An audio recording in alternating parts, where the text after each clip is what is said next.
Hi everyone, welcome back to Paul's Messy Bench Models. In this episode, in this exciting action-packed episode, I'll be talking about my progress with the 70's, 80's TV or movie group build, and there will be a giveaway. More on that later. So, what I've been working on is converting Revell's 77 Smokey and the Bandit Firebird to Jim Rockford's Firebird. Bandit had the kind of, the top-end Trans Am with all the bells and whistles, and Jim Rockford, being a low-budget private eye living in a trailer down by the beach, had the base model, the Firebird Esprit. So the stuff under the body is actually the easy part. The Revell kit is pretty good overall, fairly good detail. They've engineered this kit to be easy to build, and sometimes they sacrifice detail or realism to pull that off. I've got the engine bay pretty much done. I guess I could add some more wires and stuff just to make it look busy. And I need a wing nut for the top of my air cleaner. I haven't figured out how to scratch build that yet.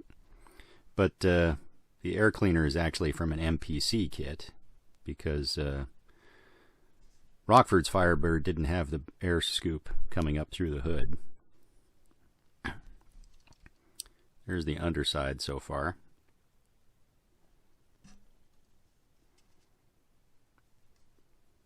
And some of the simplification, like the rear suspension and the pumpkin and the axle, that's all one piece, and it's hollow on top, and you wind up getting little sink marks and things, but it is easier that way.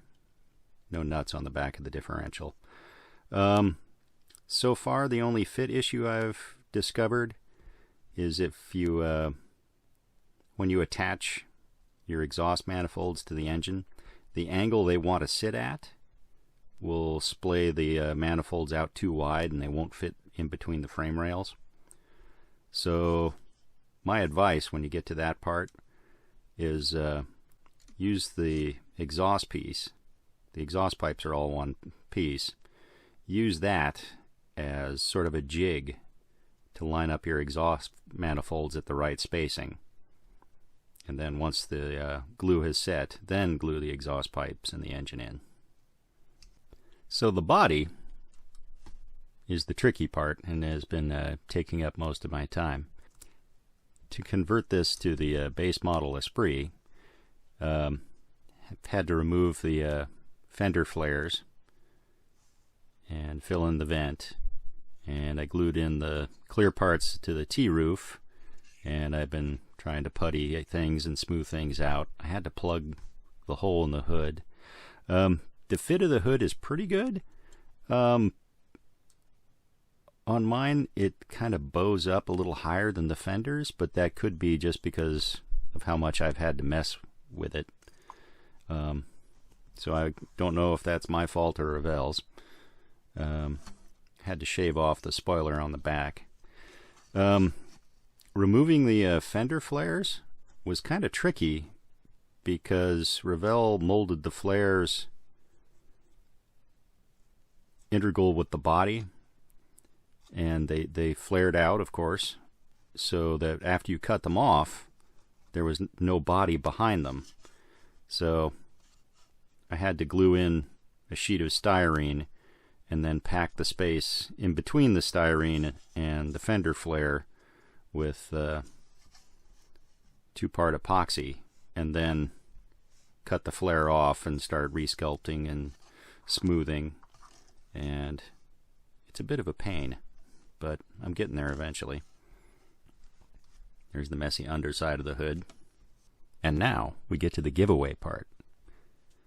Before I started this project, I was pretty certain that I had a set of Rally 2 wheels in my stash. I did. I've got some Fireball Model Works Rally 2 wheels, which would be good for the Firebird Rockford Firebird, except turns out they're 24 scale, which is too big for this car. So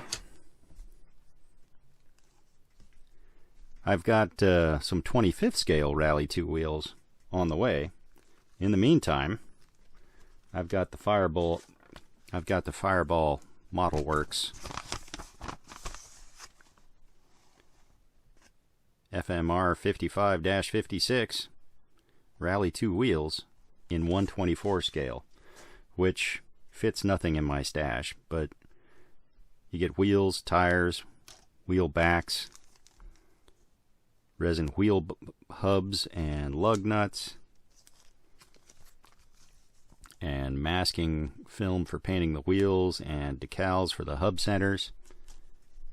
All this could be yours, because I have absolutely nothing that these wheels and tires will fit. So, if you want a set of 1/24th scale Rally 2 wheels and tires, let me know in the comments below, and on Saturday I'll pick somebody at random and send you a set of tires and wheels. Good luck.